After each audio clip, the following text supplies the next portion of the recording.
Bueno, buenas tardes a todos, a todas, a todes.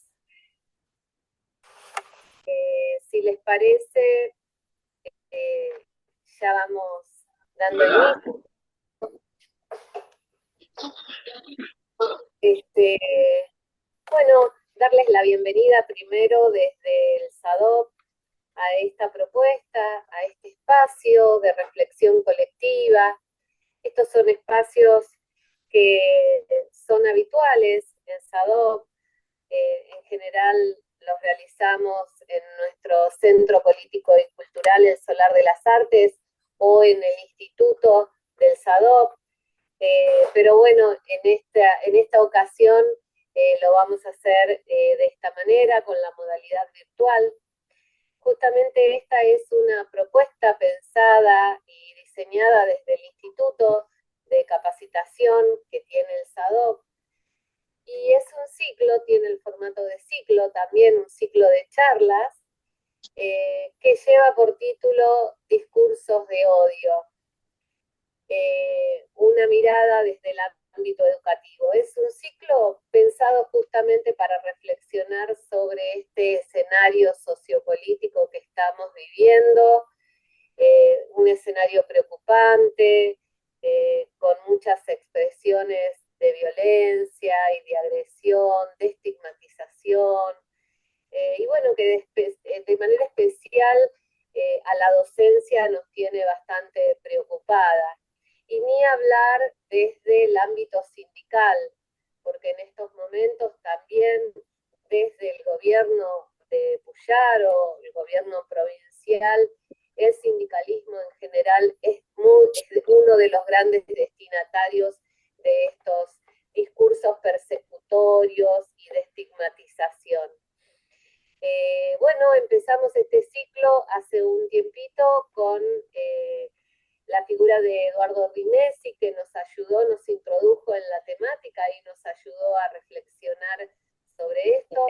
La intención es seguir profundizando esta temática, y por eso es que hoy está con nosotros para ayudarnos a seguir reflexionando. Tenemos la presencia de Daniel Feierstein, un lujazo, por cierto, poder contar con la palabra de él.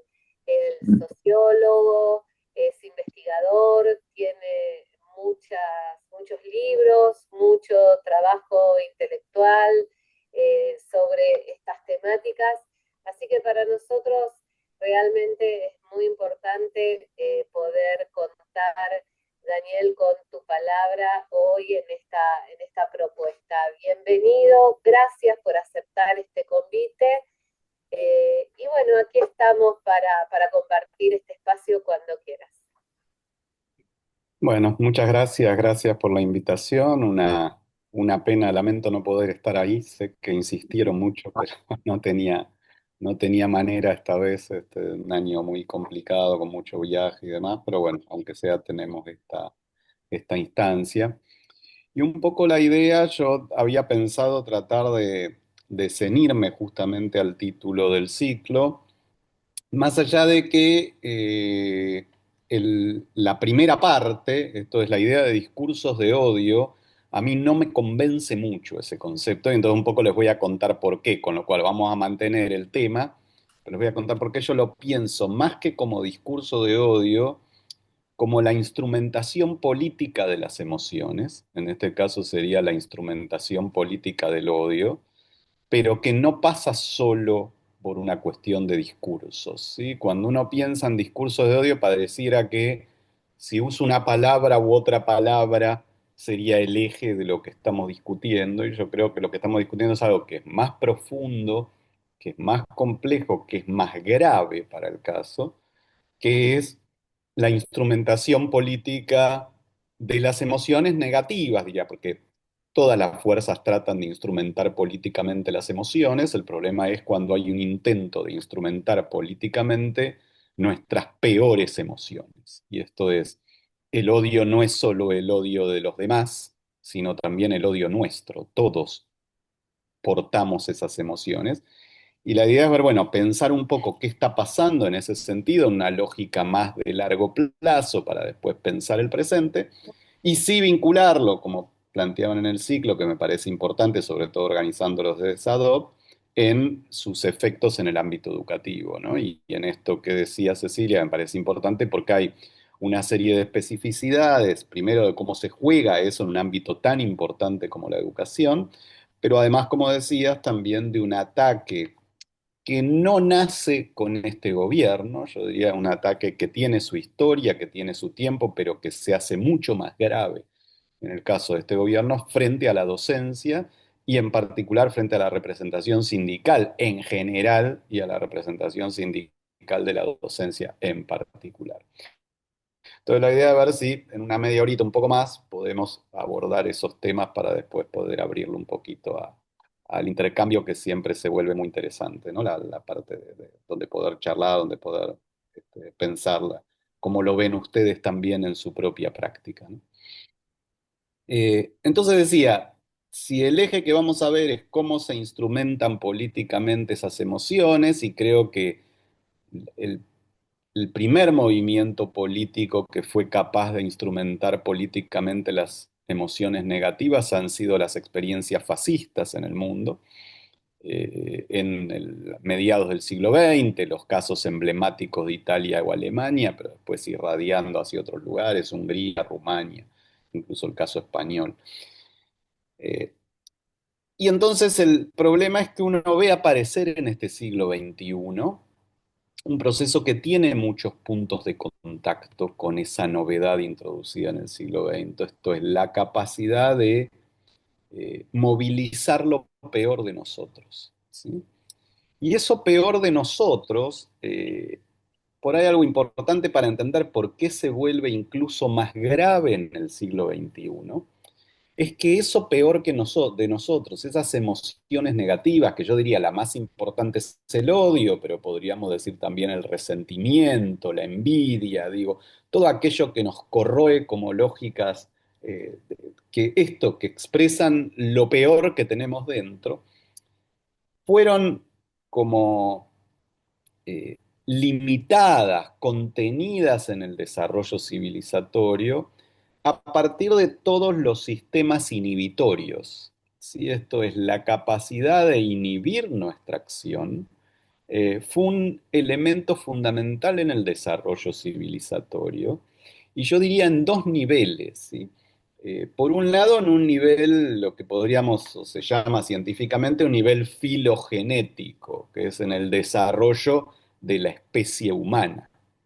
Y esto es, la especie humana logra desarrollar lo social y logra incrementar las formas de cooperación y de solidaridad a través de todo el desarrollo de un conjunto de procesos inhibitorios, que es lo que limita que lo peor de nosotros emerja.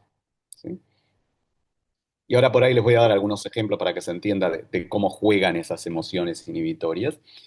Pero del mismo modo, esto lo plantea de modo muy interesante Jean Piaget, que yo creo es, además de haber sido un educador, yo creo que es uno de los más importantes epistemólogos del siglo XX. Y Piaget plantea que hay una relación entre la filogénesis y la ontogénesis, esto es, que ese desarrollo de la especie a lo largo de siglos, o incluso podríamos decir de milenios, se ve condensada en la propia vida humana. Entonces, un niño hace muy rápido todo el mismo proceso que hizo la humanidad. ¿Sí? Y después voy a tratar de detenerme en qué rol juega la escuela en ese proceso, ¿sí? En ese proceso de construcción de un sistema de inhibiciones que hace que tengamos bajo control nuestras peores emociones, ¿sí?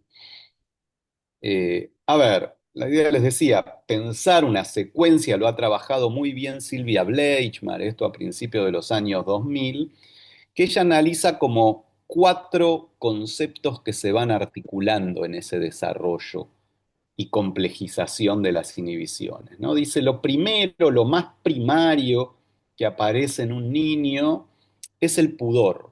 ¿Sí? Dice, es lo más primario porque el pudor es como es como el asco, digamos, es como una emoción muy primaria que aparece en nosotros muy temprano, pero que implica un registro de la presencia del otro.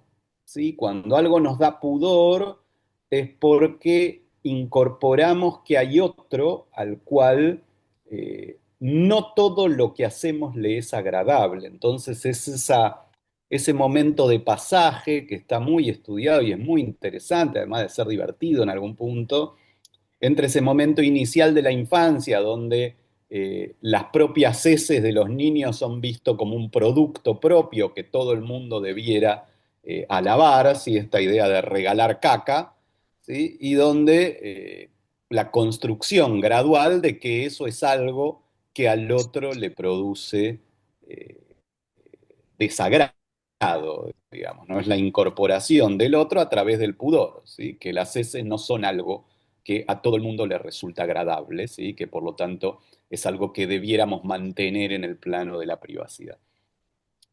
A esa primera lógica del pudor, que también se va a vincular a la desnudez, se va a vincular a otros elementos, le va a seguir una emoción más elaborada, que va a ser la vergüenza, ¿sí? La vergüenza ya es un nivel de complejidad mayor, es esto de poder entender que algo que hace no solo que pone en cuestión al otro como el pudor, sino que incluso puede estar mal, ¿sí? Yo me avergüenzo de mis comportamientos antisociales, me avergüenzo de hacerle daño a otro, me avergüenzo de cosas que no se corresponden con un ideal ético sobre qué es lo que implica vivir en comunidad. A esa vergüenza le va a seguir la lógica de la culpa, ¿sí? Esto es, no solo me avergüenzo, sino que de alguna manera es la primera introducción de una responsabilidad, que va a ser el cuarto elemento, ¿no? Es esta idea de siento que tengo culpa por aquello que hice incorrectamente.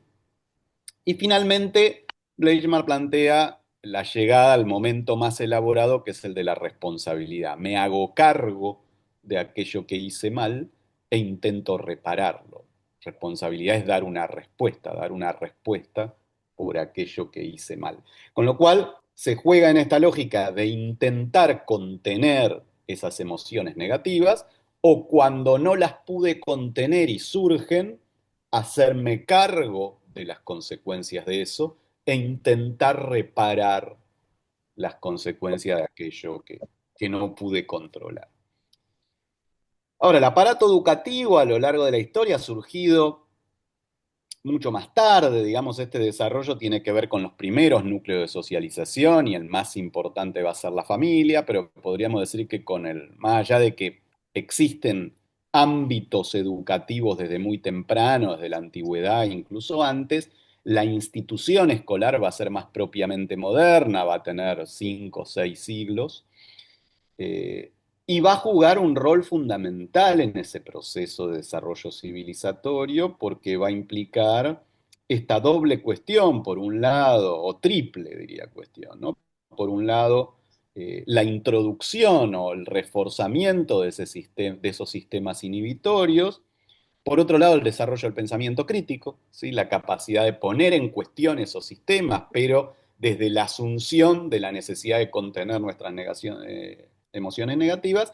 Y por otro lado, la introducción también de un nivel mucho más articulado del funcionamiento normativo, ¿sí? Esto es que para la vida social necesitamos normas, leyes, sistemas que acordamos respetar y que tiene que ver también con un núcleo de inhibiciones, de cosas que no podemos hacer, ¿sí? Que quizás nos gustaría hacer, pero que dañan a los otros y que no podemos hacer. Y esto es lo que muchos autores de las ciencias sociales o de la psicología han llamado ese espacio de socialización secundaria. Esto es que la socialización primaria sería en el núcleo familiar y la escuela juega ese rol de socialización secundaria. El problema es que todo esto ha entrado en crisis de un modo mucho más general que el de un gobierno. Entonces, por eso me parece interesante pensar una dinámica de más largo aliento para ver cómo se ubica ahí lo que nos está pasando de un modo tan extremo en la Argentina hoy, porque yo diría que En general, estos gobiernos neofascistas son una exageración de ese proceso más general, y dentro de esos gobiernos neofascistas, en este punto que estamos hablando, que es la desinhibición total, podríamos decir que el gobierno de Milei podría ser el más extremo, quizás por las características personales del propio Milei, digamos, ¿no? O sea, en este sentido, en otras cosas no es el más extremo, pero en este punto creo que sí. Entonces la idea es por eso, primero plantear esa crisis global y después ver cómo se está jugando en el presente, tanto en el mundo como en nuestro país. Ese proceso de construcción, de socialización secundaria, de construcción de un sistema inhibitorio, fue puesto muy en cuestión a partir del fin de la Guerra Fría particularmente y a partir de todo lo que podríamos ubicar como la posmodernidad. Y básicamente por un montón de motivos, pero yo destacaría sí un giro muy fuerte que se va a dar. Particularmente se va a dar más en los progresismos, pero luego las derechas también lo van a sostener en tres niveles. ¿Sí? Por un lado, en el crecimiento del esencialismo identitario. ¿Sí? Esto voy a llamar esencialismo identitario a la comprensión de la identidad como algo estático, no dinámico, como algo esencial, como algo que portamos desde el nacimiento y que nos determina. ¿Sí? Y esto fue la base del pensamiento racista siempre, pero ahora nosotros tenemos un progresismo, una izquierda que también es esencialista, por darles algunos ejemplos. ¿Sí? Sí, las formas clásicas de opresión planteaban que la mujer era el mal y por eso las casas de brujas de la Edad Media, por eso todo el pensamiento misógino y antifemenino de toda la modernidad. Ahora resulta que en vez de introducir un nivel dinámico, solamente giramos en espejo, como se hace en un montón de planos, y entonces ahora resulta que los hombres serían el mal. No que hay una relación de opresión, sino que hay un giro de una lógica esencialista dando vuelta al espejo, nada más. ¿No? Entonces el hombre de por sí sería un violador. No es que hay relaciones que implican, sino que todos los hombres son violadores, todos los hombres son opresores, todos los hombres no pueden participar de ningún espacio de discusión porque su palabra está deslegitimada desde el ser hombre. Y diría lo mismo pasa con otros planos, ¿no? Esto es, así como el pensamiento colonialista planteaba la inferioridad de los pueblos originarios o de los afrodescendientes, ahora resulta que los pueblos originarios o los afrodescendientes son la expresión del bien, la armonía de la vida con la Pachamama, y el occidente blanco pasaría a ser el mal, ¿sí? Y otra vez, en clave esencialista, olvidándose, por ejemplo, que los procesos revolucionarios surgieron en Occidente o que los pueblos originarios oprimieron a otros pueblos, así como el colonialismo oprimió a montones de pueblos. Esto es que la opresión, el mal, el bien, no se juegan nunca en claves esencialistas, ¿sí? Son dinámicos, dependen de cada experiencia histórica. Entonces decía, por un lado, este esencialismo ha jugado un rol importante en la dificultad para ese sistema inhibitorio, porque si nosotros somos representantes del bien, no hay nada que inhibir porque el mal no está en nosotros. ¿Sí? Y por otro lado, si hay alguien que es representante del mal, inhiba o no inhiba, sigue siendo representante del mal. Al quitarle dinamismo a la discusión sobre el bien y el mal, se desarma este concepto fundamental de entender que el bien y el mal están dentro de cada uno de nosotros, seamos hombres, mujeres, tengamos la tez que tengamos, tengamos el origen que tengamos, provengamos del pueblo que provengamos, el bien y el mal están dentro de todos nosotros. ¿Sí? Todas esas emociones son emociones que portamos. El segundo nivel es el del relativismo. ¿Sí? Esto es, tanto desde la izquierda como desde la derecha, hasta ese fin de la Guerra Fría, se supone que acordábamos en los modos en los que se da cualquier debate sobre la verdad, ¿sí? Que es intentando demostrar argumentalmente o con datos, ¿sí? Que nuestra visión es más legítima que la visión con la que discutimos. Eso fue reemplazado por un relativismo epistemológico de la mano de la deconstrucción, de la mano de muchas teorías de moda en los últimos 30 o 40 años que desarmaron ese piso de entendimiento común, ¿sí?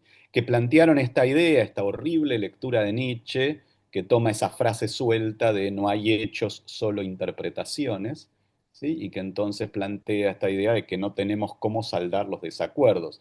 Después nos sorprendemos que hayan aparecido los antivacunas, los terraplanistas, pero está todo en la misma lógica, ¿sí? Si solo vale mi opinión y no tengo ninguna manera de saldar el debate por la verdad, bueno, esto abre el, el piso para todo el surgimiento de estas cuestiones, y esto en el ámbito educativo es crucial.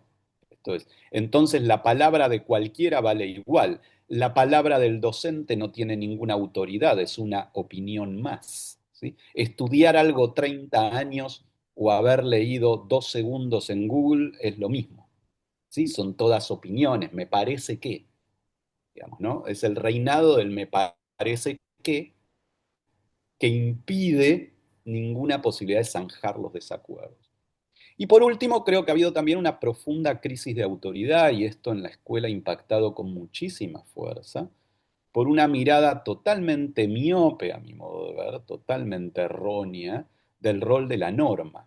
Otra vez, esto muy fuerte en las propias izquierdas y en los progresismos los últimos 30, 40 años, cosa que era muy distinta hasta antes del fin de la Guerra Fría, que es, una cosa es discutir con las normas porque nos parecen injustas y plantear la creación de nuevas normas más justas.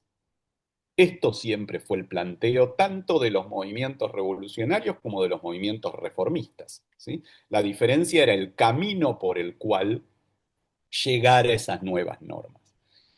Y por otro lado, incluso los conservadores coincidían en un punto, que es que consideraban que las normas eran importantes, pero que no había que transformarlas. Por eso eran conservadores, ¿sí? Querían conservar las normas existentes. Yo diría que esto nuevo que surge desafía toda la estructura política, porque plantea el cuestionamiento a toda norma.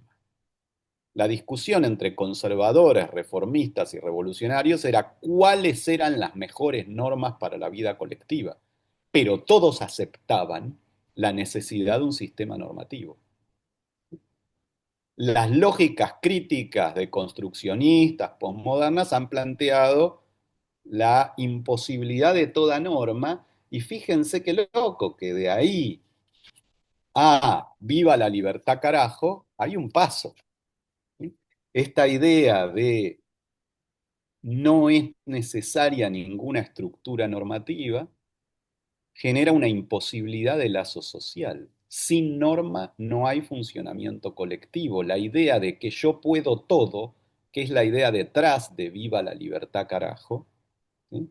Que es que lo único que vale es mi libertad, implica la guerra de todos contra todos, ¿sí? Para imponer esa libertad, cada uno se va a tener que enfrentar a todos los demás. Y si no hay norma, la única manera de resolver ese enfrentamiento es la violencia. ¿Quién va a ser capaz de imponerse sobre el otro? Ahora, todo este proceso en la escuela ha tenido un impacto muy superior todavía a su impacto social, ¿sí? Justamente porque la escuela jugaba ese rol fundamental en la construcción del sistema inhibitorio, en la construcción del pensamiento crítico y en la construcción del sistema normativo.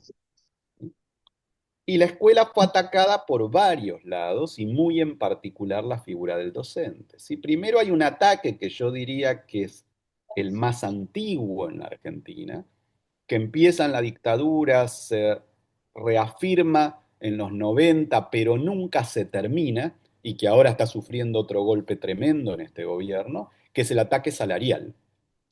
Y ese ataque salarial, al haber sido tan sostenido en el tiempo, al llevar medio siglo ya, convirtió a la docencia en uno de los trabajos peor remunerados, ¿sí? La docencia compite con el trabajo doméstico por el pago por hora, ¿sí? O sea, está en el lugar más bajo de la escala salarial, ¿sí? Y vuelve a sufrir el ataque ahora, digamos, ¿no? Pero lo que digo es un ataque que no empieza ahora y que ha generado una destrucción del funcionamiento de la docencia, una transformación incluso del carácter del capital cultural de los docentes, en función de qué fracciones acceden a la docencia, pero también viene de la mano, pero también es consecuencia de la destrucción salarial, de su figura de prestigio y autoridad, ¿sí? Porque es un lugar social el salario, no es solamente la destrucción de las condiciones de vida.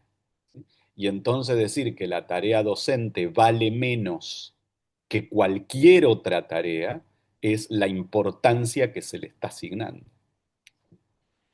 Ahora, al mismo tiempo, ha habido, y esto es un poco más nuevo, yo lo veo nacer sobre todo con el macrismo, esto es mucho más cerca, ¿sí? No es como lo salarial que nace en la dictadura y se mantiene desde ahí, una persecución política a la figura del docente.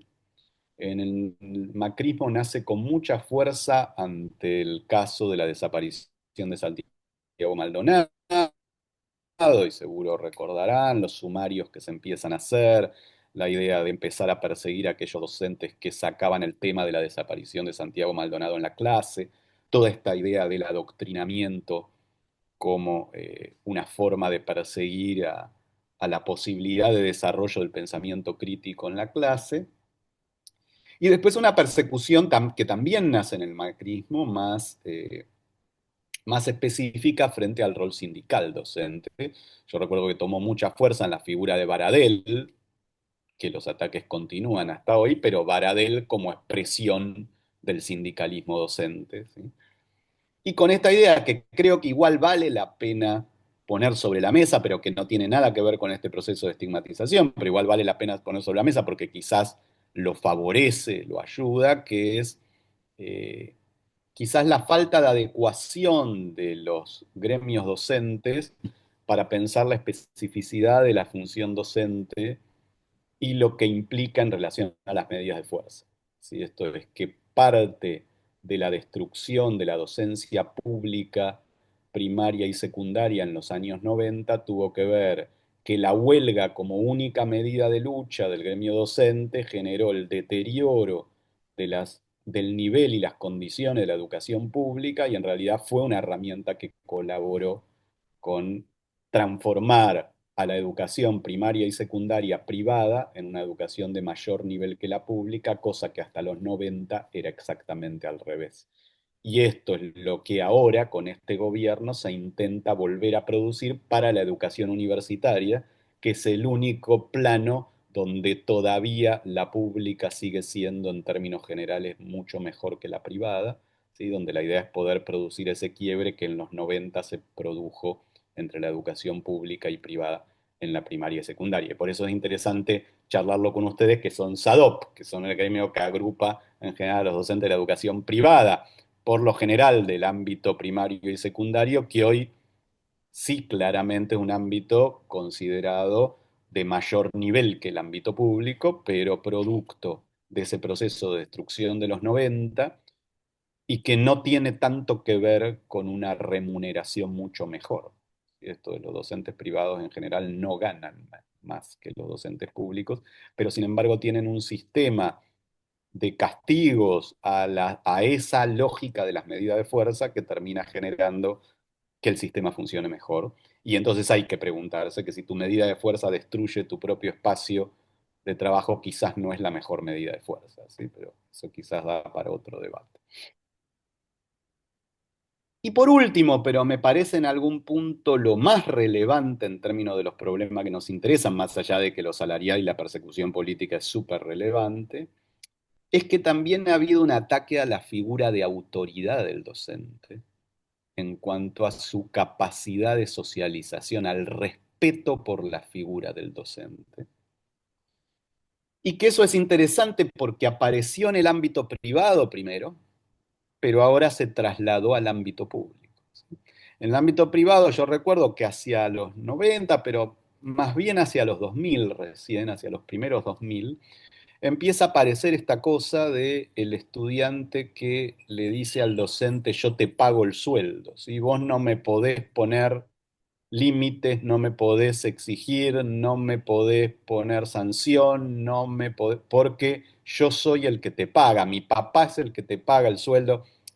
Eso desarma el rol fundamental del docente, la estructura de autoridad necesaria para el docente. ¿Sí? Si el docente es un empleado del estudiante, entonces mal puede jugar la función que tiene que jugar, que no es la de un empleado, sino es la de la figura que impone la autoridad. ¿Sí? Y esto que se desarrolló primero en el ámbito privado, se traslada hace unos 4 o 5 años con la idea de viven con la tuya, la idea de lo estatal como el ámbito de los ñoquis y lo parasitario y lo que pago con mis impuestos, se trasladó al ámbito de lo público también. ¿Sí? Entonces ahora también el estudiante de la pública asume la lógica de mi familia, la que te paga el sueldo, vos sos mi empleado, ¿sí? Que vuelve a destruir y desarmar o profundiza esa destrucción de la figura de autoridad del docente. Y por último, podríamos decir que el deterioro de las condiciones sociales, y esto vale más para la pública, pero ustedes me contarán si es que en la privada aparece también, yo creo que vale más para la pública, ha transformado a la escuela en un espacio de desarrollo de otras funciones, en una especie de guardería y en un comedor, ¿sí? Que termina reemplazando su función central, que es su función socializadora. ¿Sí? Si yo tengo que encargarme de cuidar a los niños que no cuidan sus familias y de darles de comer, ¿sí? No es posible que pueda hacer eso y cumplir la función socializadora del aparato escolar.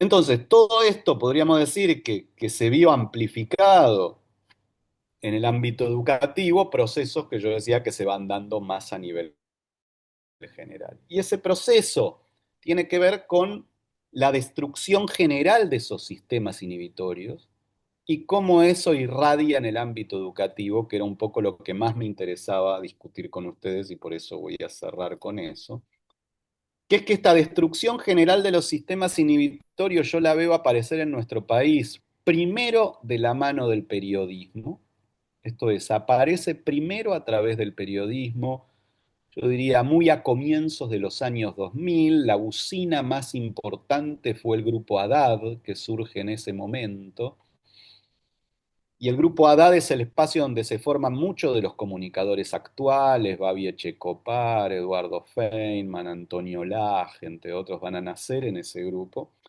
que las características de ese cambio en el periodismo es abandonar un estilo de ejercicio del periodismo que buscaba irradiar el respeto, el hablar correctamente, que tenía la locución como una de las materias fundamentales de un periodista, ¿sí? Que implicaba esto, un manejo de la voz, un manejo del idioma, un manejo del sistema inhibitorio que implicaba un alto nivel de respeto por el interlocutor y por el oyente, y que entonces irradiaba esas lógicas a toda la audiencia.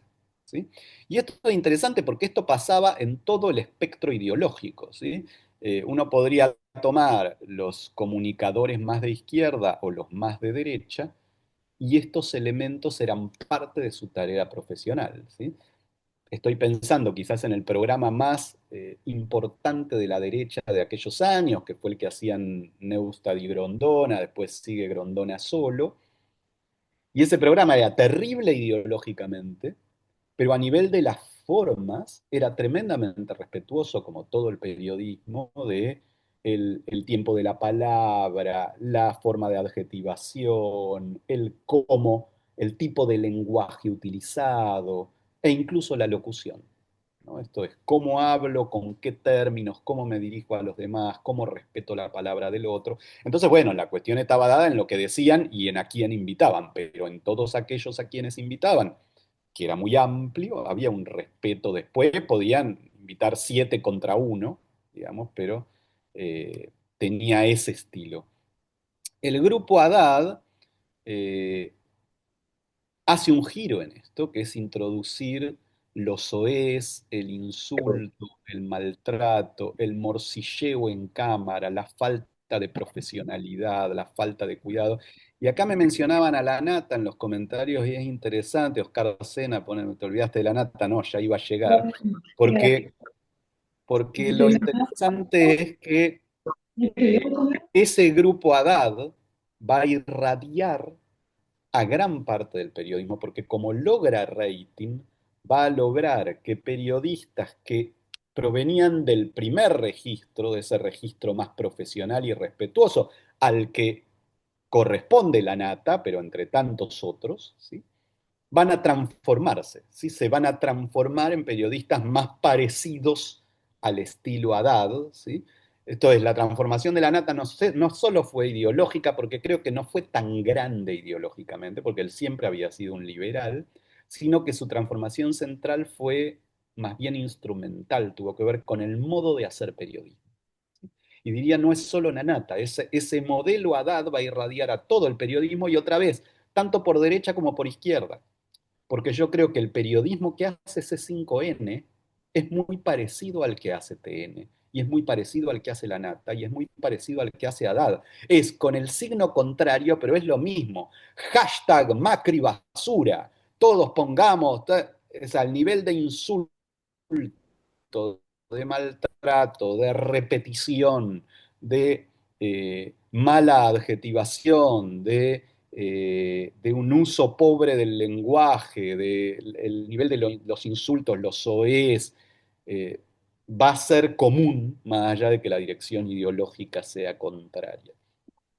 Y entonces surge primero en el periodismo, va a cobrar mucha fuerza después a partir de las redes sociales, ¿sí? Las redes sociales van a permitir amplificar todo esto. Primero los comentarios abajo de los artículos, no sé si recuerdan que lo primero que va a aparecer antes de las redes sociales es la posibilidad de comentar los artículos y entonces que la gente pudiera expresar eso, que quizás no aparecía en el artículo, aparece desde la gente, esto, el insulto, lo soez, lo descalificatorio, lo denigratorio. Y luego se va a trasladar, ya no hace tanto, se va a empezar a trasladar al sistema político, cada vez con más fuerza, y asume una gravedad mucho mayor cuando se da este último cambio de gobierno, porque es el estilo de la palabra presidencial. No pasa día sin que ya no un ministro, ya no un diputado, ya no un gobernador, sino el propio presidente de la nación descalifique, denigre, insulte a 10, 15, 20, 50 personas por día, sean colegas políticos, gobernadores, senadores, diputados, periodistas o ciudadanos del común. ¿Sí? Y entonces, ¿qué pasa? Que todo eso implica la destrucción de ese sistema inhibitorio, pero además irradia desde el periodismo, desde el sistema político, a todos los lazos sociales. Y entonces esto es lo que digo y que quería abrir para el debate en el ratito que nos quede, de cómo irradia también en la escuela, en los propios lazos dentro de la escuela, tanto los lazos de los estudiantes con los docentes, como los lazos entre los propios estudiantes o entre los propios docentes inclusive. Como este modo de llevarnos puesto el sistema inhibitorio implica que en cada uno de nosotros emerja lo peor. Y esto es una destrucción permanente de la posibilidad de construir lazos sociales, ¿sí? Con lo cual va mucho más allá del posicionamiento político que asume esa emoción, ¿sí? Es la imposibilidad de construir nada colectivamente, porque aquel al que denigrás, descalificás, insultás, no hay modo de recomponer. Eso termina con el otro yéndose, con el otro enchufándote un golpe, con el otro, digamos, en una situación donde es muy difícil recomponer, ¿sí? Porque no hay diálogo posible con aquel que te denigra, te descalifica, te maltrata, te insulta. No se trata de una diferencia que podemos zanjar, de un espacio donde podemos encontrar algún punto de acuerdo, ¿sí? El insulto, la denigración, la descalificación no da lugar a la continuidad del lazo. ¿Sí? Y esto para pensar un espacio que requiere tanta construcción de lazo como la escuela es fundamental, ¿sí? Porque impide un elemento central para sostener el funcionamiento del espacio escolar. ¿Sí?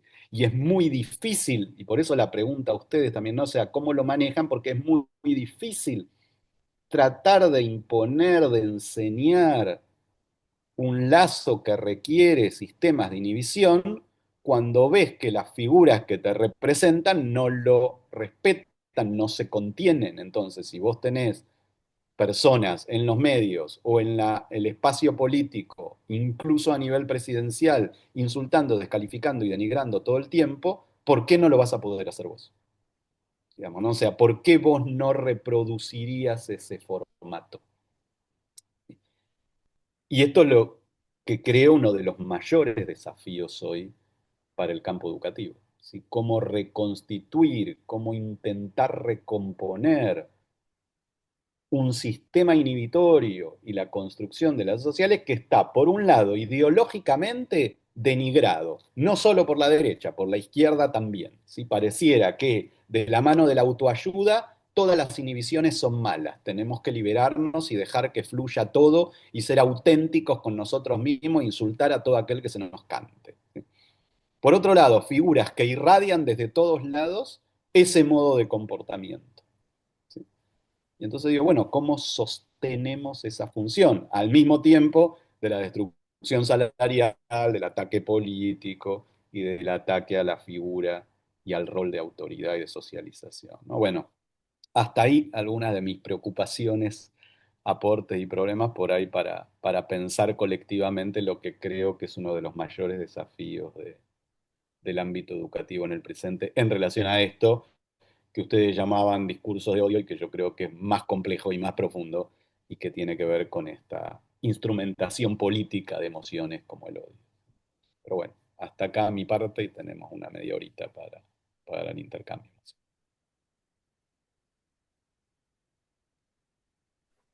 Bueno, abrimos al intercambio entonces, a compartir opiniones o abrir preguntas. Me parece muy interesante lo que planteás. Y a ver si hay alguien con la mano levantada, si no, tiro lo primero que a mí me queda resonando. A ver,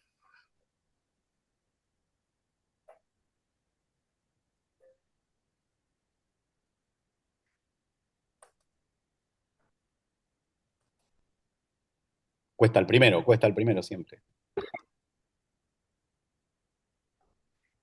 Valeria Silva está levantando la mano.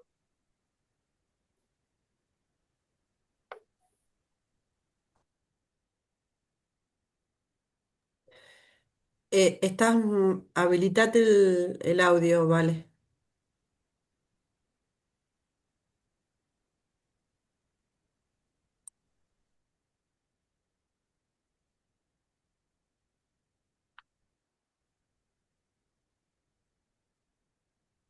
Se nos cayó, me parece. Seguí muteada, vale. No está.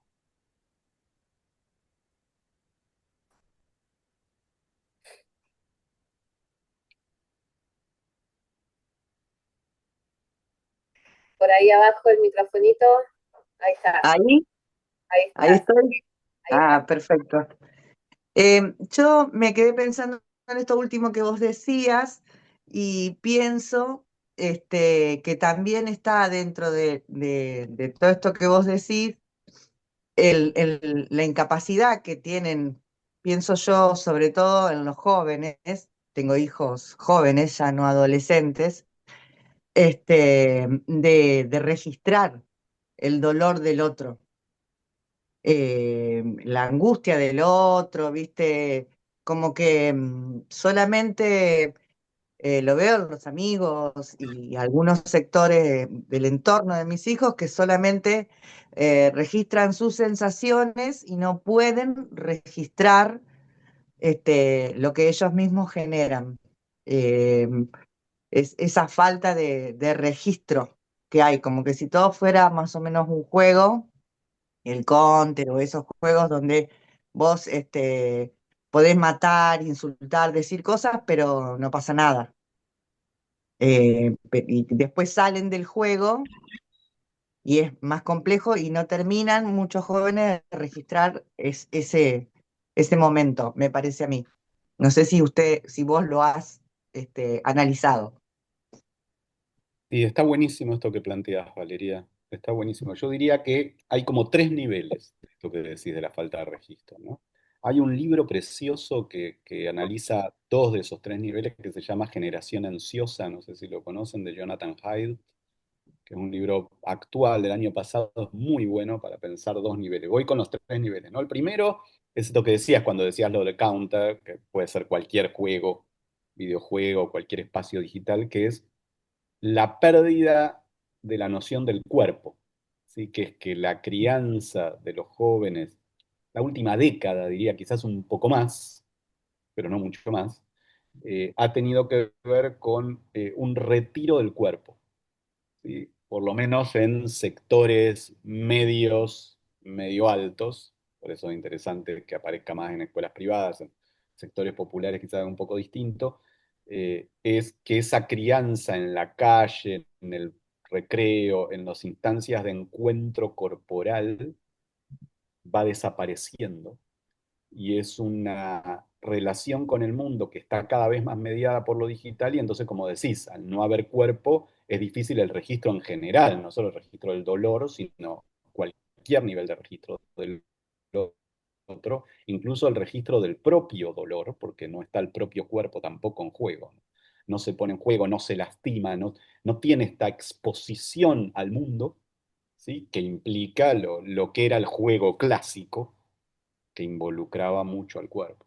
Entonces, este es un primer nivel de la incapacidad de registro. El segundo es la falta del arte de lo social, y que tiene que ver, por un lado, con el quiebre, la estratificación social.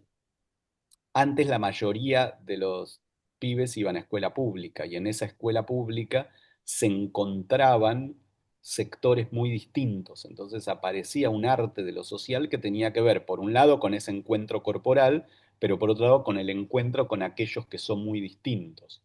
Hoy la sociedad está cada vez más fragmentada, entonces incluso dentro del ámbito de la educación privada, no todas las escuelas son iguales y no todas apuntan a los mismos sectores sociales. Y cada vez en la escuela se encuentran sujetos más iguales entre sí. ¿Sí? Esto es difícil que se encuentren con alguien muy distinto. Entonces esto también va destruyendo ese arte de lo social. Y por último, esto que decíamos, ¿no? Y que tiene que ver, yo creo, con la preeminencia de esta lógica de la autoayuda y de este ataque al sistema inhibitorio, que es, hay una incapacidad de registro del otro, y esto vos lo planteabas con mucha claridad en tu intervención, porque lo único que importa soy yo. Hay como una exacerbación del narcisismo, donde no hay ninguna posibilidad de hacer un lugar no solo al dolor del otro, sino a la existencia del otro, ¿no? Entonces me parece que estos son problemas muy profundos, muy de fondo, pero que solo o fundamentalmente la escuela puede abordar. ¿Por qué? Porque es uno de los pocos espacios que nos queda que no es virtual. Esto es, aún cuando todavía está mucho más fragmentado que hace 3 o 4 décadas, todavía en el aula se encuentran los cuerpos de los pibes. Está bien, son cuerpos más parecidos de lo que eran hace 30 años entre sí, pero son sus cuerpos, ¿sí? Y se encuentran en ese espacio. Hasta tanto no se vuelva totalmente digital la enseñanza, ¿sí? Todavía es una instancia de encuentro de los cuerpos. El problema es cómo se maneja cuando es la única instancia, ¿no? Cuando implica una novedad, a diferencia de lo que podía pasar hasta hace 20 años, donde era una instancia más importante, pero se encontraban en la escuela, se encontraban en la calle, se encontraban en el club, se encontraban en un montón de lugares esos cuerpos, ¿sí? Cuando esos cuerpos están todo el día en la computadora y en el único momento que se encuentran es en la escuela, bueno, hay que ver cómo se encuentran, o si están en la escuela juntos, pero en realidad cada uno en su celular, ¿sí? Y qué pasa con esa posibilidad, por ejemplo, decía, de la instancia libre, digamos, ¿no? O sea, dentro del aula están todos juntos con el docente y cuando salen al recreo, salen a encontrarse corporalmente o ya no, o cómo se juega eso, digamos. Me parece que son todas preguntas para ponernos sobre la mesa.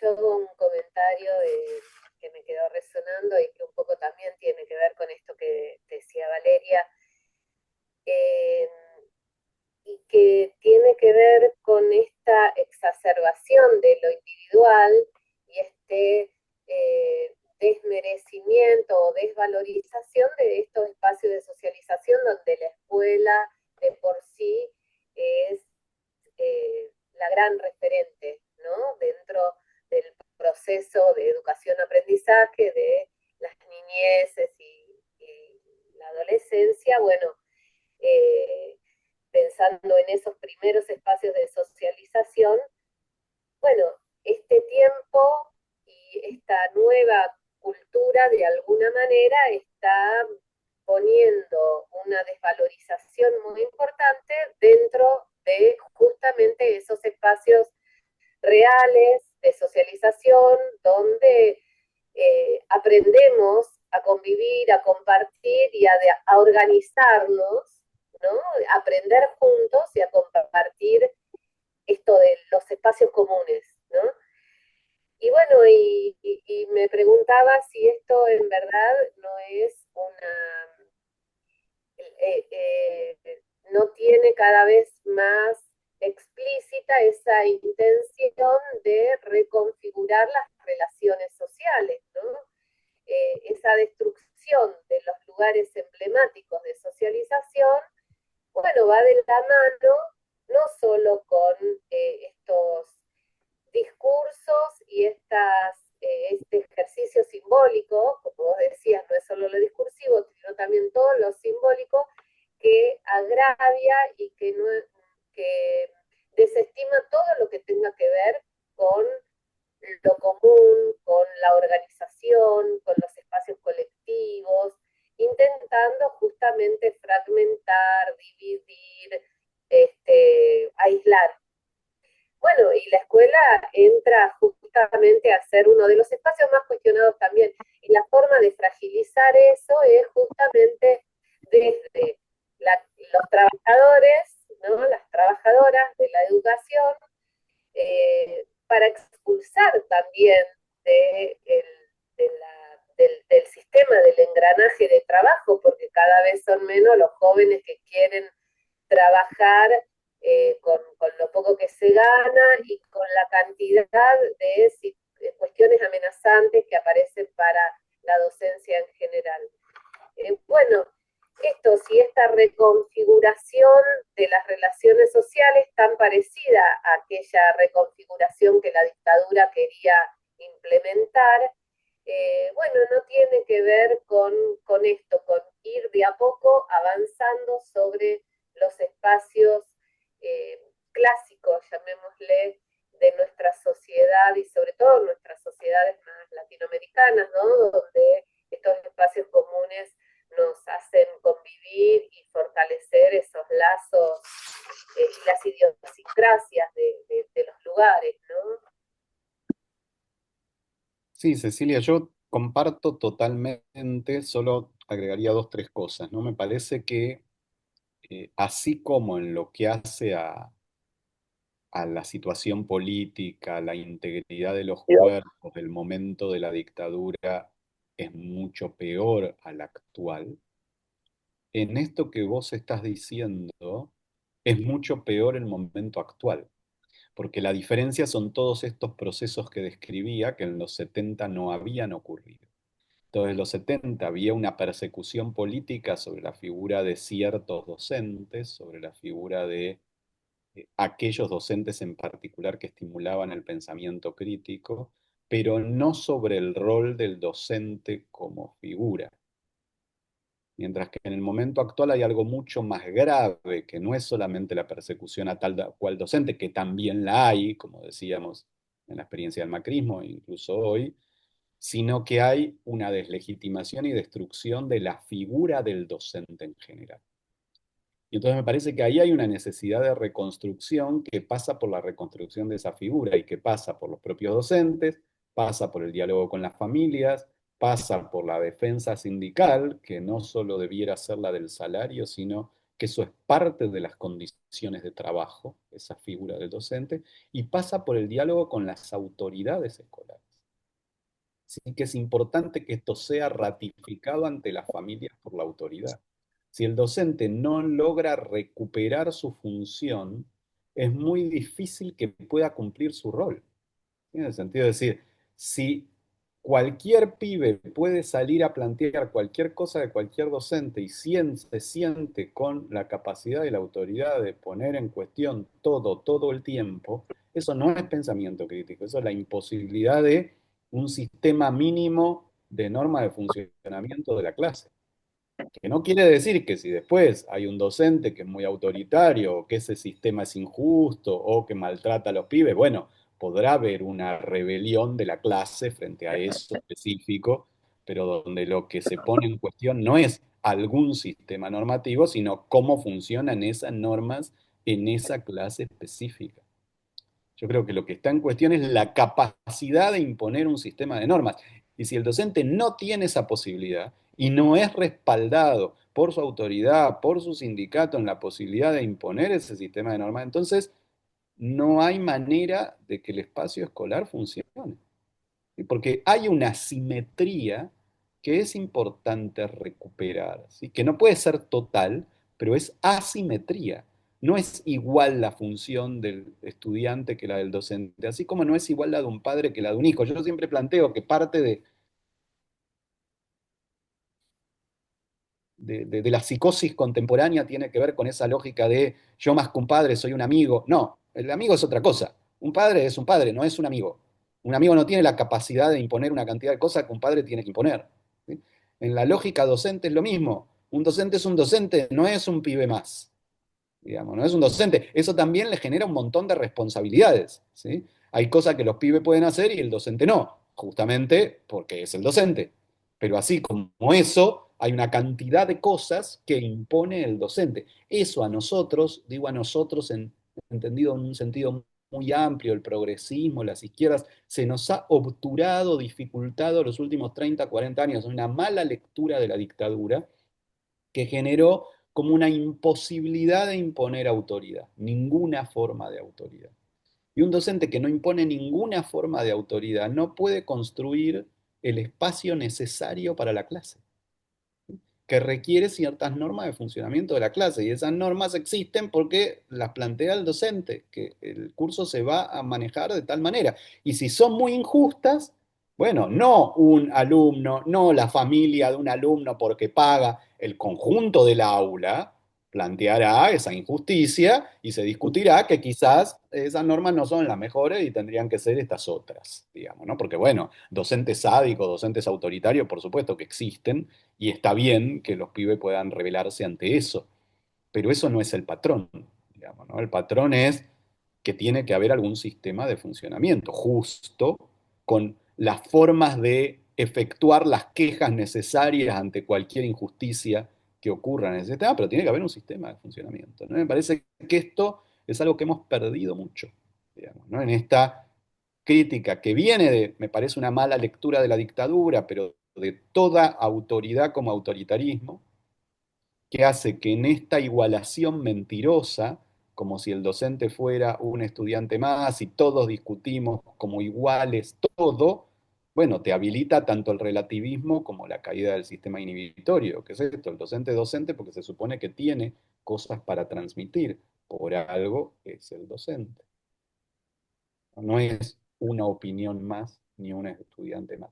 Me parece que esto es como algo, por eso lo tiraba, ¿no? Para repensar, porque me parece que ha cobrado una gravedad y una importancia que por ahí era inimaginable 30, 40 años atrás, cuando los problemas eran otros, ¿sí? Cuando podríamos decir, en la dictadura el problema nunca era este. El problema era al contrario, la facilidad que tenía cualquier docente sádico autoritario para imponerle a los alumnos todo lo que quería, ¿sí? Para maltratarlos, para hostigarlos, para denigrarlos, digamos. Esto era lo más grave que ocurría en el momento dictatorial. Esta no es la situación del presente. Se parece a la dictadura en algunas cosas, como decís, pero en otras no. En esto no es el problema hoy.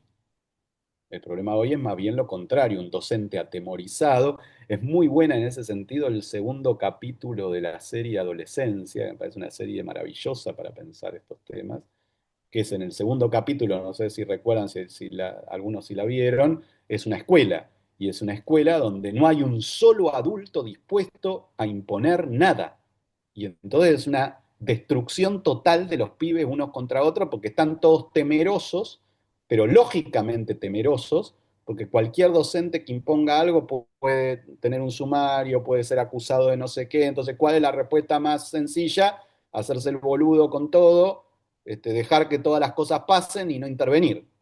Digamos, no intervenir ante el bullying, no intervenir ante el maltrato, no intervenir ante un asesinato, no intervenir.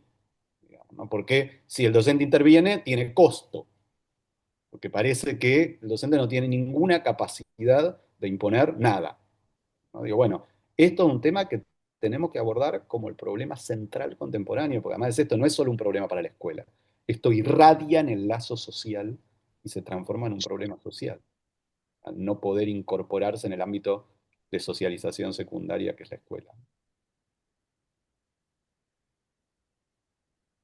Hola, ¿puedo hacer un... Levanti. Y veo también que Hola. está Hugo, me parece. Sí, Florencia y después Hugo. Dale.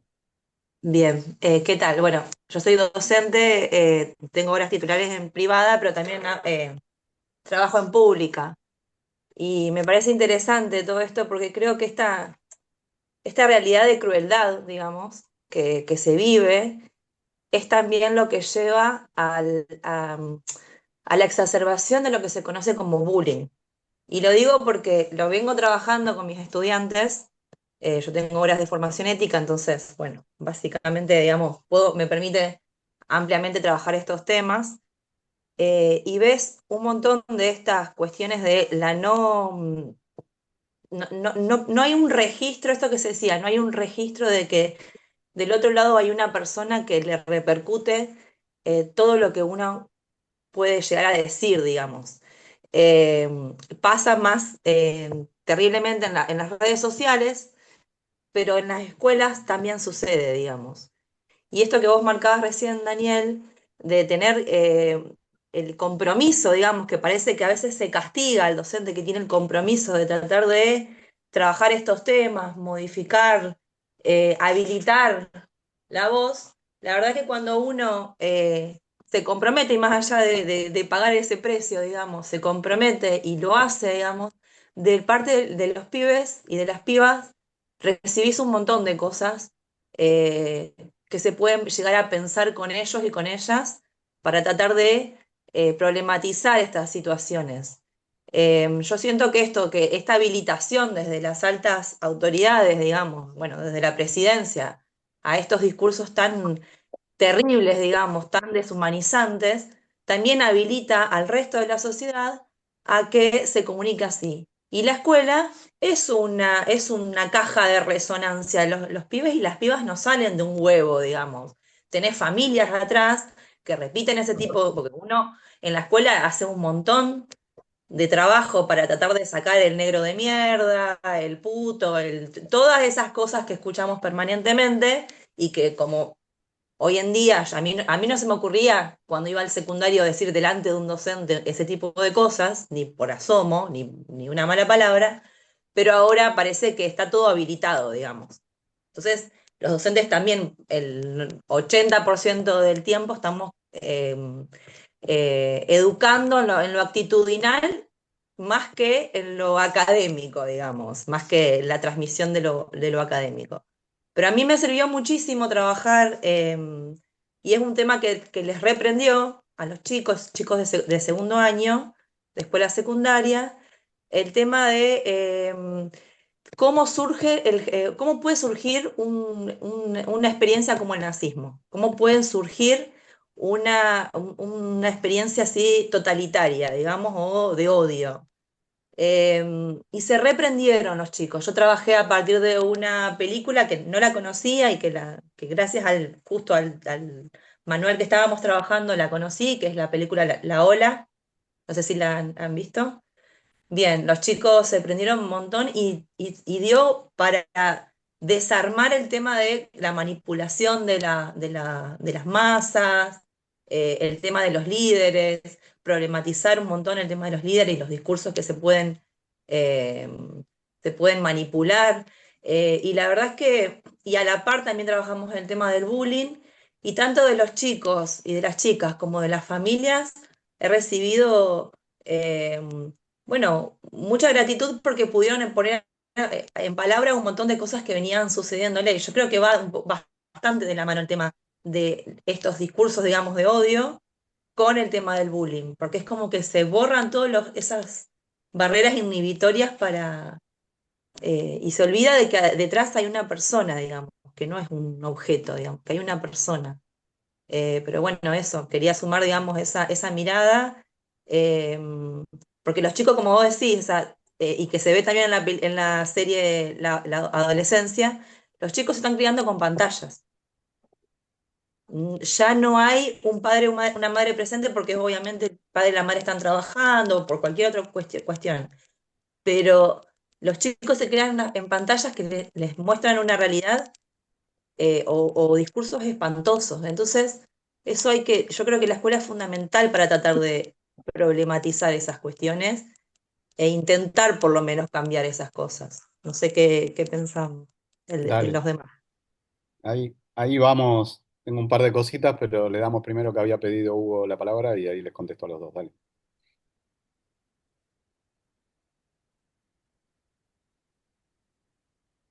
Hola, ¿me escuchas? Hola. Sí, sí. Sí. Bueno, yo estuve en la docencia universitaria muchos años, pero también estuve en docencia secundaria en otros años, o sea, anteriores, la década del 80. Claro, era un momento totalmente distinto. Ese tema de la autoridad docente no estaba en cuestión en general, aunque habría que quizás reflexionar en qué se basa la autoridad. Si solamente en una cuestión de la figura o del rol que uno cumple, o también de la cuestión de la autoridad del conocimiento. Porque muchas veces cuando, si bien uno puede tener errores como docente o cosas que no conoce, pero los alumnos muchas veces perciben esas cosas. ¿A qué voy con esto? Voy a que con el desarrollo de la aplicación de las nuevas tecnologías de la comunicación, del celular y todo esto, los chicos desarrollan mucho más rápidamente que los mayores la capacidad de manejar esas herramientas. Y desvalorizan de alguna manera a los mayores que no lo saben hacer, como que se empoderan, se sienten como empoderados por la facilidad en que tienen de manejar eso. Lo cual no es para echarle la culpa por eso, digamos, sino por no entender o por el ritmo vertiginoso con que se van produciendo todos esos cambios que hacen que a los mayores nos cueste mucho más adaptarnos a eso. ¿A qué voy con esto? A ver cómo pasamos, como me gustó la propuesta de Florencia, porque van ya propuestas concretas para tratar de modificar esta situación, porque yo creo que es fundamental entender cómo ocurre, como vos lo explicaste perfectamente, Daniel, pero es bueno que empiecen a sacar alternativas, vías de transformación de esta situación. Entonces yo ahí me parece a mí que tendría que haber una mayor preocupación en la capacitación docente. Capacitación en general y capacitación específica en el manejo de las nuevas tecnologías. Por más que nos cueste a los viejos aprender a manejar un celular, bueno, tenemos que aprender a hacerlo y manejar las aplicaciones y manejar lo mismo que manejan los alumnos mismos. Ellos rápidamente te manejan la inteligencia artificial, van a la clase con una respuesta y a lo mejor el docente ni se da cuenta que la sacó de la inteligencia artificial y lo da como que eso lo hizo él, ¿no es cierto? Entonces, me parece que hay por ese lado también una cuestión para analizar posiblemente, no sé cómo lo ves vos. Bien, a ver, las dos intervenciones me parecen buenísimas y por ahí con esto vamos cerrando, así que ya estamos cerca de las 8. En relación a lo de Florencia, creo que efectivamente sí, toda esta irradiación de la destrucción de sistemas inhibitorios exacerba tanto la crueldad como el bullying. pero diría un tema plus, Florencia, en relación a lo que decías, que aparece muy bien en la serie Adolescencia, que es que bullying siempre existió, pero hasta las redes sociales el bullying se remitía al ámbito donde ocurría. Y como cada sujeto participaba de varios ámbitos, si bien era horrible, estaba más acotado. Esto es, si vos sufrías bullying en la escuela, no quiere decir que lo sufrías en la calle o en el club, digamos, porque por ahí eran grupos distintos, ¿sí? Y entonces era un grupo donde sufrías el bullying.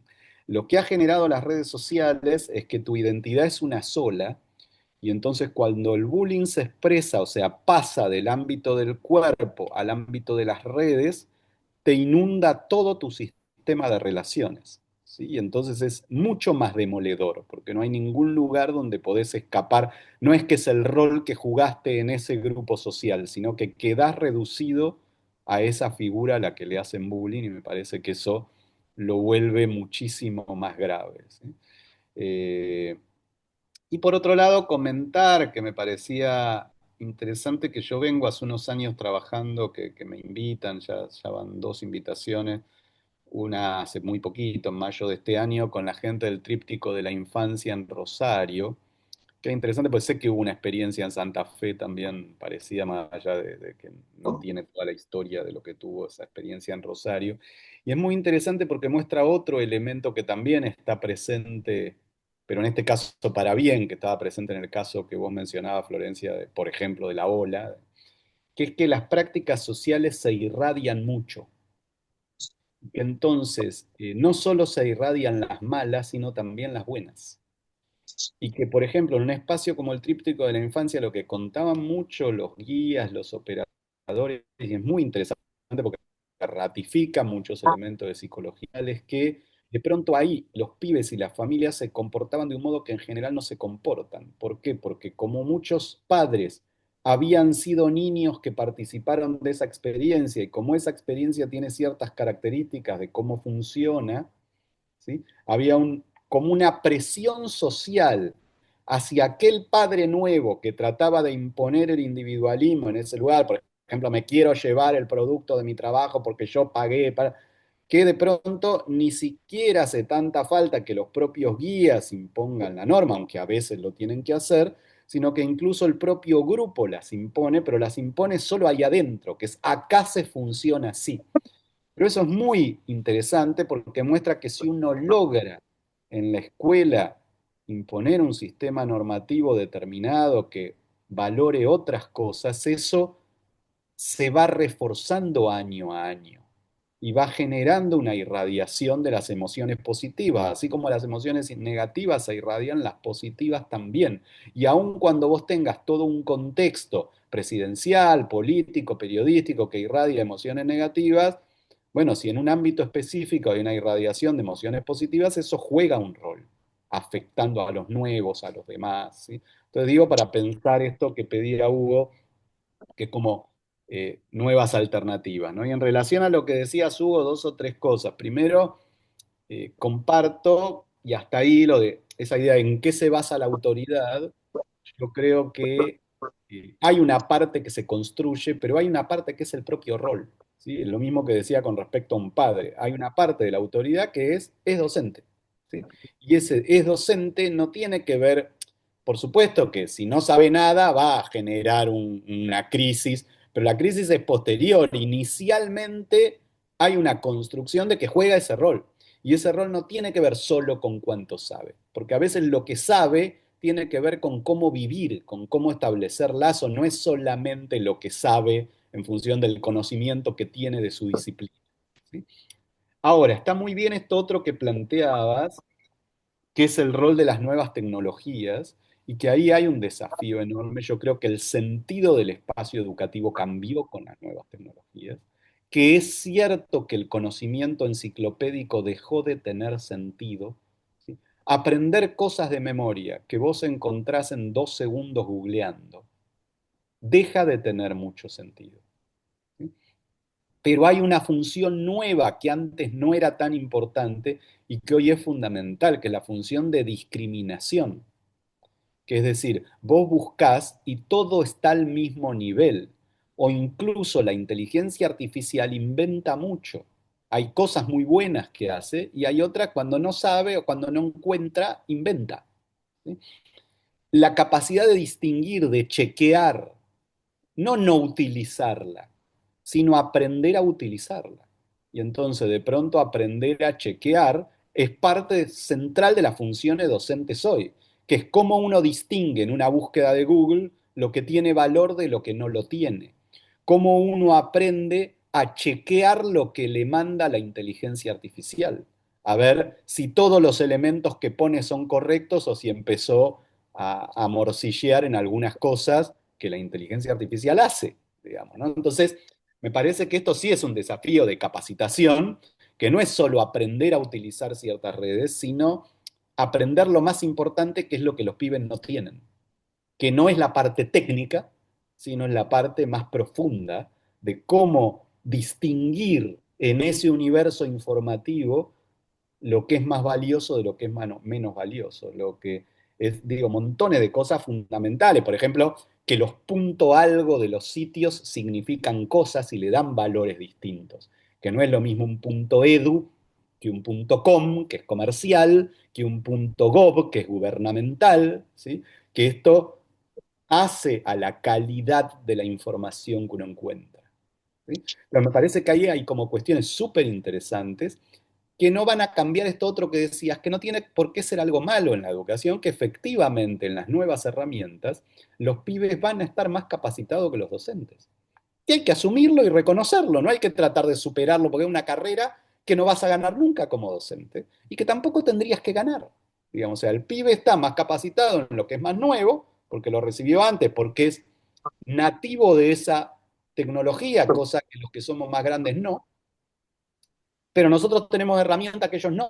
Entonces, ¿cuáles son esas herramientas para aprender a manejar mejor esas tecnologías que ellos pueden técnicamente manejar más? Lo que pasa es que, bueno, esto es asumir, esto que decíamos, que la autoridad no se basa necesariamente en que saber más es saber más de todo el tiempo y vinculado a todos los espacios y tecnologías. No, implica un saber de cierta profundidad que da la experiencia y que es profundidad de vida, es profundidad de esto, de distinción, de discriminación, que no la va a tener un pibe y que es lo que el docente le puede enseñar, pero que no implica que el pibe no pueda saber más de otras cosas, ¿sí? Por ejemplo, de ciertos funcionamientos técnicos de algunas herramientas, ¿no? Y que incluso puede ser incorporado a la clase como elemento, pero digo, pero en esto como adhiriendo a tu idea de que hay muchos desafíos que tienen que ver con la capacitación también, ¿no? Y con el rol de la función docente, que efectivamente creo que con estas transformaciones tiene que ser repensado, ¿sí? Pero no su función, no su función docente en tanto socialización, sino cómo ejercer esa función. Bien, estamos ya sobre las 8 y tenemos dos manos levantadas, vamos con esas dos. Cecilia, si te parece, ahí cerramos. Tenemos a Ezequiel y a Abel, ¿sí? Perdón, Ezequiel había pedido la palabra antes. Sí, sí, por eso, Ezequiel primero y Abel después. Buenas, muchas gracias, Daniel. Breve, lo mío, pensar un poco cómo salir de ese estado de estupefacción, de un poco, me parece, del campo nacional y popular, de las izquierdas, eh, cual estamos ahí inmersos como mirando a ver qué está pasando, escandalizándonos con todo lo que pasa y siguiendo como una agenda de escándalos y nosotros indignándonos tras esa agenda de escándalos que venimos. eh, entonces mi pregunta es más, ¿por dónde ir? Porque yo pensaba el otro día, eh, hace unos años atrás, uno no se imaginaba tener un presidente que haga una apología abierta a la crueldad, por ejemplo. Y que hoy uno lo escucha y, bueno, en otro momento hubiese sido algo totalmente inaudito, pero hoy es totalmente relativizado, ubicado solamente en un lugar de las formas. Bueno, y uno dice, bueno, las formas no me gustan, no, tiene formas que en el fondo son malas, pero totalmente relativizado, que es un lugar sumamente marginal. Bueno, eso me parece que es como ahí algo que me inquieta a mí, como más una cuestión ahí de preocupación propia. Buenísimo, Ezequiel, le damos a Abel y ahí les contesto a los dos y cerramos. Dale, Abel. Sí, bueno, buenas noches. Muchas gracias, Daniel. Me pareció muy claro, muy interesante, muy fértil todo lo que has planteado y lo que estuvieron comentando acá los compañeros y compañeras. Me quedo con la sensación, con las ganas, eh, de mi parte, muy humildemente, ¿no? De poder discutir un poquito más el rol de los gremios y el impacto de las decisiones y los procesos de lucha de los gremios en los procesos educativos concretos. ¿Por qué lo digo? Bueno, porque el gremio es también un espacio de socialización para los propios docentes, es un espacio reglado, es un espacio donde además se construyen normas, y todo este proceso desinhibitorio que con tanta claridad te felicito planteaste, también afecta al gremio y a quienes lo conformamos. Yo estoy jubilado, pero los que hemos recorrido las aulas pretendiendo crecer en algo de conciencia, siempre hemos sufrido con esto de que terminamos identificando al gremio con alguna autoridad circunstancial que nosotros por acción o por defecto hemos colocado en ese lugar además. Vamos a situaciones de medida de fuerza que nosotros mismos votamos en el mejor de los casos y que después desconocemos cada vez más. Entonces, ahí yo quisiera poner una banderita de cuidado, que tenemos que discutir bastante esto, porque si no, eh, podemos terminar también, yo creo que es una necesidad hacerlo, ¿eh? Pero digo, hay que hacerlo con mucho más cuidado y detalle, porque si no, yo me imagino siendo funcionario del Fondo Monetario, que vengo a revisar acá los planes económicos políticos, me imagino a alguien que ha estado detrás de los acuerdos de Bretton Woods, todos esas propuestas neoliberales internacionales que están en la base de todo esto que estamos sufriendo, y aplaudiría un discurso donde simplemente se dice ese gremio responsable de que la educación no funciona.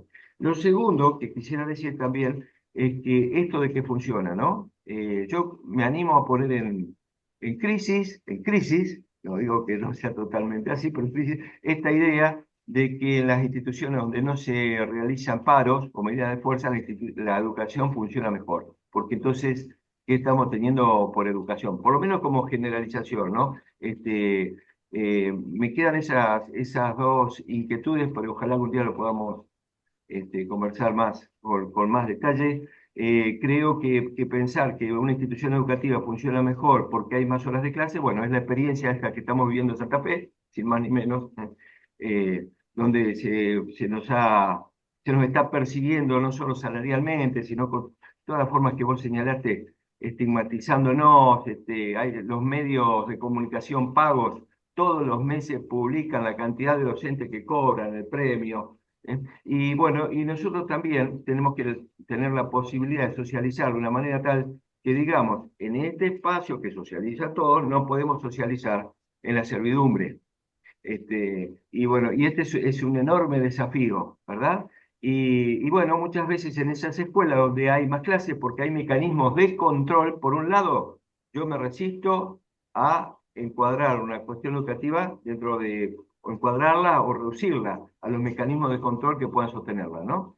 Y por otro lado, creo que también con eso educamos. Entonces, hay muchas de estas instituciones donde efectivamente hay presiones muy grandes de la entidad patronal y también del contexto social y de las familias, donde yo personalmente digo, no se está socializando, no se está trabajando en el desarrollo de estos mecanismos inhibitorios, en la construcción del sentido común de la norma, eh, para nada, y muchas veces esto sí está ocurriendo en escuelas de barrio, donde además, y no solo públicas, también de gestión privada, porque además son todas públicas, de gestión estatal me refiero, donde se está haciendo un laburo que los está acompañando a los chicos, le está posibilitando, le está dando algún espacio para entender que hay que formarse no solo en matemática, en lengua, en geografía, no sé, sino que hay que formarse como seres humanos parte de una sociedad y que creo que, bueno, es lo que has dicho, si seguimos así es difícil pensar cómo hacemos para seguir juntos, ¿no? Entonces, ese esquema de decir, acá se funciona mejor porque hay más horas de clase o porque no hay paro, y bueno, me parece que es, en mi modesta opinión, bastante discutible o merece ser puesto en crisis o charlado más profundamente. Eso es todo hoy, perdón si me extendí demasiado. No, no, no, por favor, a ver, les respondo a los dos porque está muy bueno lo que planteas y ojo, quizás se entendió mal el planteo mío, por eso lo aclaro ahora, Mm. después de contestarle a Ezequiel, te lo aclaro porque creo que tenemos más coincidencia de lo que parece, pero ahí lo trato de aclarar. En relación a lo de Ezequiel, me parece muy necesaria tu pregunta de esto, cómo salir de la indignación, ¿no? Yo creo que no es fácil, pero marcaría tres, cuatro cosas. Primero, que no estamos haciendo, me da la sensación, ¿no? Primero, entender que somos parte de aquello que describimos. Primera cuestión. Cuando uno lo pone afuera, no lo puede transformar y somos parte de dos niveles. Somos parte primero porque portamos esas emociones, estamos atravesados por eso que está pasando también. Y segundo, por lo que trataba de explicar al principio, de que contribuimos a este estado de cosas.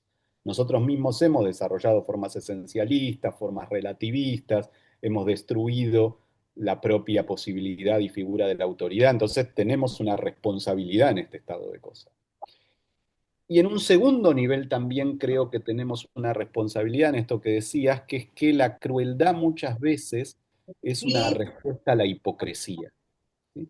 Y creo que el progresismo ha sido los últimos 30 años, por eso digo desde el fin de la Guerra Fría sobre todo, muy hipócrita, ¿sí? Entonces plantea una cantidad de cuestiones que luego no sostiene con el cuerpo, no sostienen los procesos. Entonces, claro, esa hipocresía genera la reacción de decir, prefiero a alguien cruel y sincero, que esto está pasando con estos gobiernos, ¿no?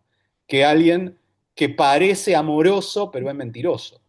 ¿Sí? Que es mentira eso que me promete, porque en realidad después aplica las mismas lógicas de ajuste que recién mencionaba Abel, digamos, ¿no? No es cierto, es un progresismo que también ha aplicado los ajustes de Bretton Woods, del Banco Mundial, con lo cual, entonces, ¿dónde está la diferencia? ¿Sí? O sea, donde parece que por lo menos prefiero que ya que me van a ajustar, me digan las cosas como son y no que me digan otra cosa y después hagan lo mismo. Entonces me parece que había una renuncia de los progresismos, una lógica hipócrita que ha facilitado esa pregnancia de la crueldad, y entonces para salir de la indignación creo que requiere esto, entender que somos parte, entender que contribuimos a eso, y entonces transformar todo aquello en lo que contribuimos hacia ese lugar.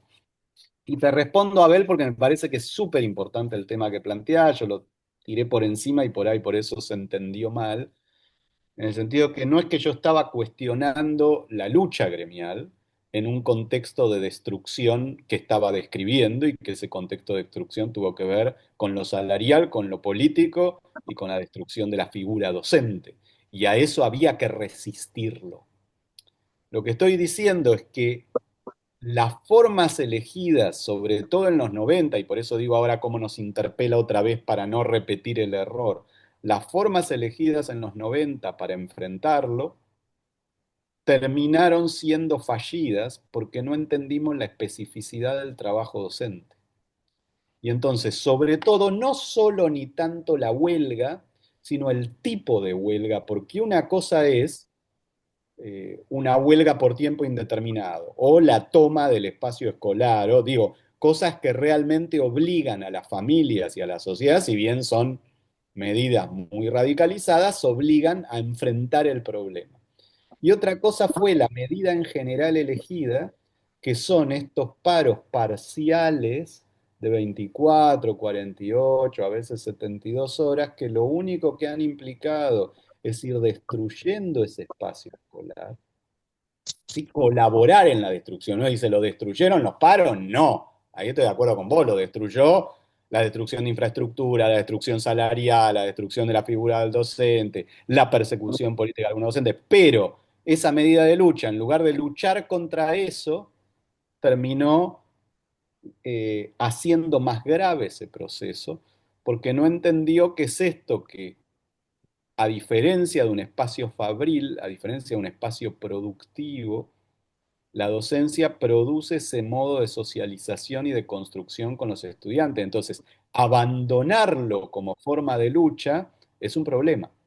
Entonces, yo creo que nos debemos una discusión de no que no hay que luchar, todo lo contrario, pero sí cuáles pueden y deben ser las formas de lucha apropiadas al tipo de destrucción que estamos viviendo. Y estoy seguro, producto de esa experiencia, que esos paros domingueros, parciales, seguro que no. ¿Sí? Hecho justo el día antes del fin de semana para que nos tomemos el fin de semana, eso seguro que no, digamos, ¿no?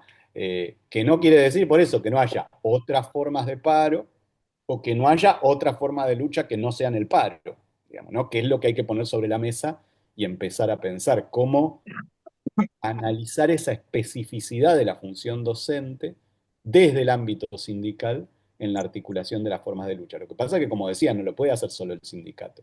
Eso requiere la participación docente en los espacios sindicales para poder, y como decías, además, hacernos cargo, primero votar esa medida y después hacernos cargo de lo que votamos. ¿Sí? Que si decidimos colectivamente hacer tal cosa, bueno, después eso se tiene que sostener con toda la participación del conjunto de docentes que integran ese espacio, que es como la colaboración mínima.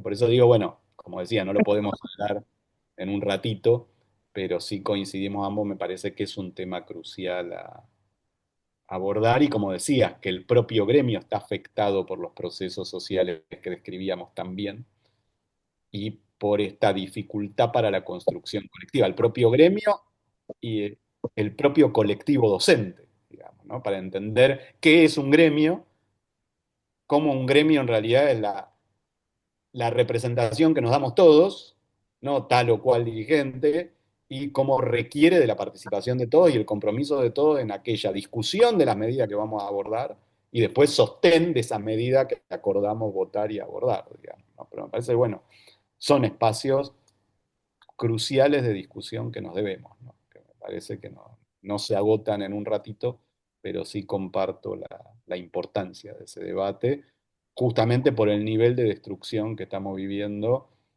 para intentar articular medidas que permitan frenarlo en todos los planos, ¿sí? Porque es cierto que todo lo que hablamos con estos salarios se vuelve casi insostenible, digamos, ¿no? Porque todo ese espacio de preparación que requiere esa construcción de las inhibiciones, esa construcción de socialización, es imposible con 2 turnos. Ese era el sentido del turno docente, que la otra parte estaba destinada a preparar y sostener todo eso. Las Sí, otras horas eran horas de trabajo, no ¿eh? frente a...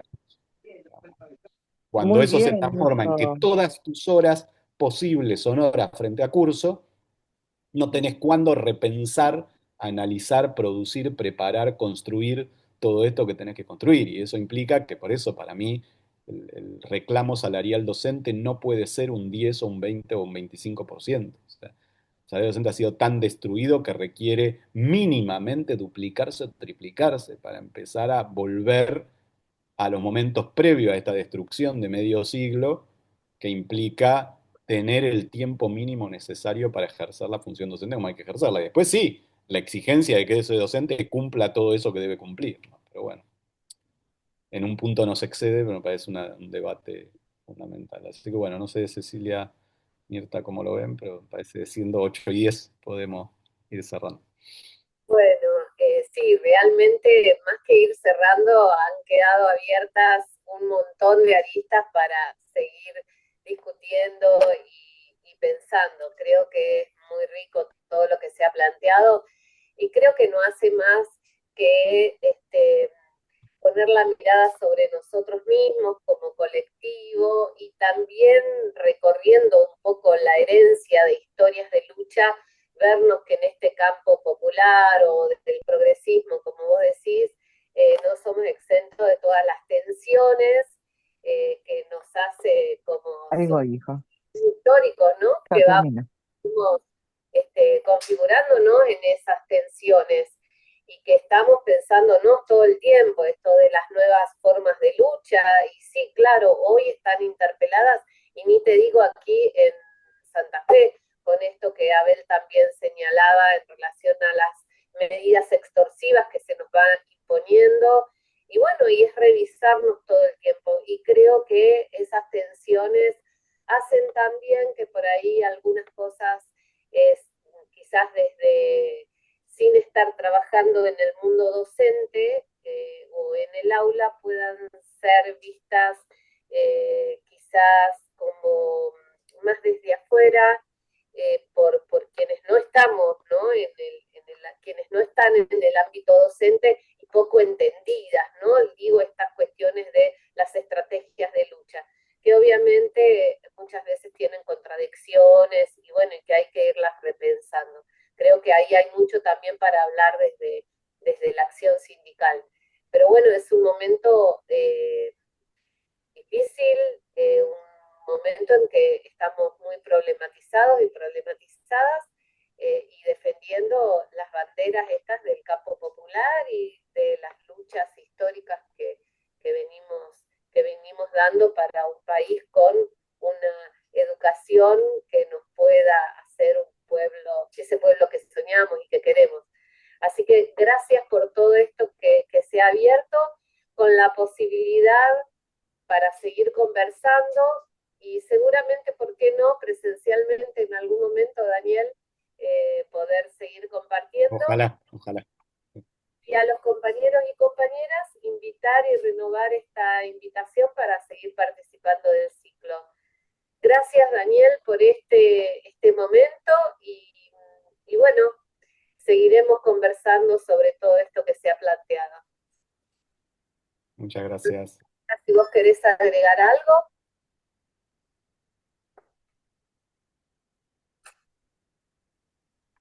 No, en mi caso agradecerles a Mirta. Sí. No, yo simplemente, por lo que decía Ceci, bueno, sí, gracias Daniel, muy, muy claro y la verdad que nos dejaste con muchas cosas como para seguir pensando, ¿no? Sobre todo en el ámbito de la docencia, tantos desafíos que tenemos en estos tiempos tan hostiles con estos gobiernos acá a nivel provincial y nacional. No, decirles al resto que va a haber un próximo encuentro en este ciclo de charlas que va a ser con Pita. Si yo mal no recuerdo, es en agosto, el 22 de agosto, pero les vamos a estar informando a través de los canales que tenemos desde el instituto. Así que nada más que eso. Seguimos en contacto. Muchas gracias. Gracias, Muchas Daniel. gracias. Un aplauso simbólico desde lejos. Gracias a ustedes. Estamos en contacto. Gracias a todos y a todas. Hasta luego. Gracias.